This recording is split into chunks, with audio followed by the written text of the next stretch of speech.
ಮೊಳಕಾಲ್ಮೂರು ತಾಲೂಕಿನ ದಲಿತ ಸಂಘರ್ಷ ಸಮಿತಿಯು ಅಮಿತ್ ಶಾ ಹೇಳಿಕೆಯನ್ನು ವಿರೋಧಿಸಿ ಪಟ್ಟಣದ ಅಂಬೇಡ್ಕರ್ ಸರ್ಕಲ್ನಿಂದ ಹಿಡಿದು ಮಿನಿ ವಿಧಾನಸೌಧದವರೆಗೂ ಕಾಲ್ನಡಿಗೆಯಲ್ಲಿ ಪ್ರತಿಭಟನೆ ನಡೆಸಿತು. ಡಾಕ್ಟರ್ ಬಿಆರ್ ಅಂಬೇಡ್ಕರ್ ಅವರ ಬಗ್ಗೆ ಅವಹೇಳನಕಾರಿಯಾಗಿ ಹೇಳಿಕೆ ನೀಡಿರುವಂತಹ ಕೇಂದ್ರ ಸಚಿವ ಅಮಿತ್ ಶಾ ಅವರನ್ನ ಕೂಡಲೇ ಉಚ್ಚಾಟನೆ ಮಾಡಬೇಕು. ಇಲ್ಲದೇ ಇದ್ರೆ ಮುಂದಿನ ದಿನದಲ್ಲಿ ಇಡೀ ದೇಶದಾದ್ಯಂತ ಉಗ್ರವಾದ ಪ್ರತಿಭಟನೆ ಮಾಡಬೇಕಾಗುತ್ತದೆ ಅಂತ ದಲಿತ ಸಂಘರ್ಷ ಸಮಿತಿ ಎಚ್ಚರಿಕೆ ನೀಡಿತು.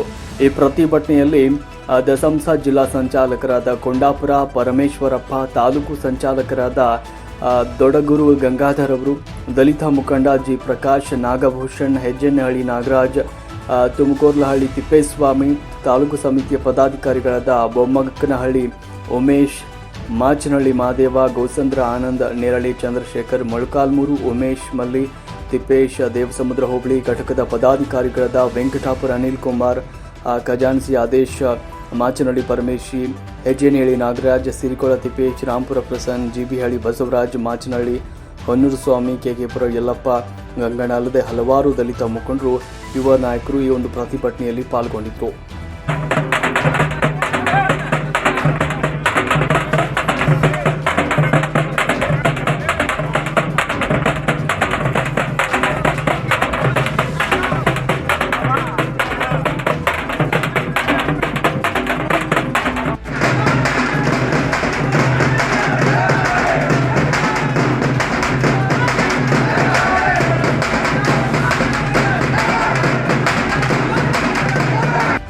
ಸಭೆಯಲ್ಲಿ ಕೇಂದ್ರ ಗೃಹ ಸಚಿವ ದಲಿತ ವಿರೋಧಿ ಅಮಿತ್ ಶಾ ಅವರು ಬಾಬಾ ಸಾಹೇಬ್ ಅಂಬೇಡ್ಕರ್ ಅವರ ಬಗ್ಗೆ ಅವೇಶವಾಗಿ ಕೀಳಾಗಿ ಮಾತಾಡಿರ್ತಾರೆ. ಇವತ್ತು ಬಾಬಾ ಸಾಹೇಬರ ಅಡಿಯಲ್ಲಿ ಕೊಟ್ಟಿರ್ತಕ್ಕಂಥ ಸಂವಿಧಾನದ ಅಡಿಯಲ್ಲಿ ಅವರು ಗೃಹ ಮಂತ್ರಿ ಆಗಿರ್ತಾರೆ.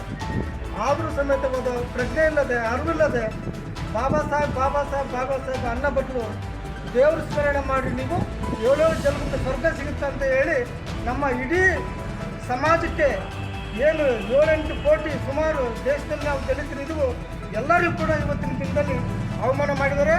ಅವರು ಕೂಡಲೇ ಅವರನ್ನು ಸಂಸತ್ ಸ್ಥಾನದಿಂದ ವಜಾ ಮಾಡಬೇಕು ಮತ್ತು ಅವರು ಸಂಸದ ಸ್ಥಾನಕ್ಕೆ ಕೂಡಲೇ ವಜಾ ಮಾಡಬೇಕು ರಾಷ್ಟ್ರಪತಿಗಳು. ಮತ್ತು ಅವರು ಏನು BJPಯಲ್ಲಿ ಅವ್ರನ್ನ ಉದ್ಘಾಟನೆ ಮಾಡಬೇಕಂತೇಳಿ ಈ ಸಂದರ್ಭದಲ್ಲಿ ಕೇಳ್ತಾ, ಮುಂದೆ ಬರ್ತಕ್ಕಂಥ ದಿನದಲ್ಲಿ ಇದೇ ರೀತಿ ಮುಂದುವರೆದರೆ ಇಡೀ ದೇಶದಲ್ಲಿ ಕೂಡ BJP ವಿರುದ್ಧ ಉಗ್ರ ಹೋರಾಟ ಮಾಡಬೇಕಂತೇಳಿ ಈ ಸಂದರ್ಭದಲ್ಲಿ ಹೇಳಕ್ಕೆ ಬಯಸ್ತೇನೆ. ಹಾಗಾಗಿ ಭಾರತೀಯ ಜನತಾ ಪಕ್ಷದ ನಾಯಕರಿಗೆ ಮಾತಾಡಬೇಕಾದ್ರೆ ಪ್ರಜ್ಞೆ ಇರಬೇಕು, ಅವರಿಗೆ ಜ್ಞಾನ ಇರಬೇಕು. ಬಾಬಾ ಸಾಹೇಬ್ ಅಂಬೇಡ್ಕರ್ ಅನ್ನ ಅವಹೇಳನವಾಗಿ ಮಾತಾಡಬೇಕಂದ್ರೆ ಅವರಿಗೆ ಕಿಂಚಿತ್ತಾದರೂ ಬಾಬಾ ಸಾಹೇಬ್ರ ಬಗ್ಗೆ ಗೌರವ ಇಟ್ಕೊಂಡು ಮಾತಾಡಬೇಕಂತ ಪರಿಸ್ಥಿತಿ ಅವರು ಇವತ್ತು ಮನಗಡಬೇಕಾಗುತ್ತೆ. ನಾವು ಈ ಸಮಿತಿ ಮುಖಾಂತರ ಹೇಳಬೇಕೆ ಬಯಸ್ತೀವಿ. ಬಂದೋಳೆ, ಇವತ್ತು ಪ್ರಪಂಚದಲ್ಲಿ ಒಬ್ಬ ವ್ಯಕ್ತಿ ತೀರಿ ಹೋದ ಮೇಲೆ ಅತಿ ಶಕ್ತಿಶಾಲಿ ವ್ಯಕ್ತಿ ಯಾರಾದರೂ ಇದ್ದರೆ ಇಡೀ ಭಾರತ ದೇಶದಲ್ಲಿ ಒಂದೇ ಅಲ್ಲ, ಇಡೀ ಪ್ರಪಂಚದಲ್ಲಿ ಒಬ್ಬ ವ್ಯಕ್ತಿ ತೀರಿ ಹೋದ ನಂತರ ಅತಿ ಹೆಚ್ಚು ಶಕ್ತಿಶಾಲಿ ವ್ಯಕ್ತಿ ಯಾರಾದರೂ ಇದ್ದರೆ ಅದು ಬಾಬಾ ಸಾಹೇಬ್ ಡಾಕ್ಟರ್ BR ಅಂಬೇಡ್ಕರ್ ಅವರು ಮಾತ್ರ. ಇವತ್ತು BJPಯ ಸಂಸ್ಥಾಪಕರಲ್ಲಿ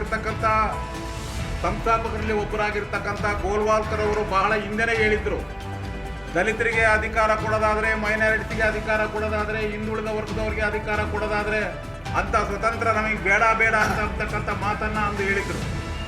ಅವರು ಬರೆದಿರ್ತಕ್ಕಂಥ ಬಂಚ್ ಆಫ್ ಥಾಟ್ಸಲ್ಲಿ ಒಂದು ಮಾತನ್ನು ಹೇಳಿದ್ದಾರೆ, ಭಾರತ ದೇಶ ಹಿಂದೂ ರಾಷ್ಟ್ರ, ಹಿಂದೂಗಳಿಗೆ ಮಾತ್ರ ಇಲ್ಲಿ ಬದುಕೋದಕ್ಕೆ ಅವಕಾಶ ಇದೆ, ದಲಿತರು ಮುಸ್ಲಿಮ್ಸರು ಈ ದೇಶದ ದ್ವಿತೀಯ ದರ್ಜೆ ಪ್ರಜೆಗಳು, ಹಿಂದೂಗಳು ಅವರನ್ನು ಹಂತವಾಗಿ ಸಂಹಾರ ಮಾಡೋದೇ ಗುರಿಯಾಗಿಟ್ಕೋಬೇಕು ಅಂತಕ್ಕಂಥ ಸನಾತನ ಧರ್ಮದ ಸಿದ್ಧಾಂತದ ಆಧಾರದಲ್ಲಿ ರೂಪುಗೊಂಡಂಥ ಮನುಧರ್ಮ ವ್ಯವಸ್ಥೆಯ BJP ಸರ್ಕಾರ ಮೊನ್ನೆ ಲೋಕಸಭೆಯಲ್ಲಿ ನಡೆದಿರ್ತಕ್ಕಂಥ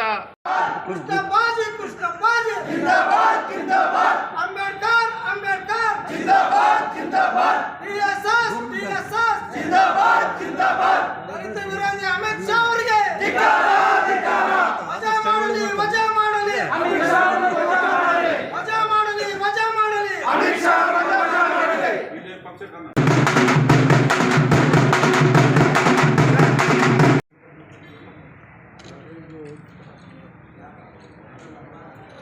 ಬಾವುಟ ಮೇಲೆ ಮತ್ತೆ ಹಾಕಿರಿ.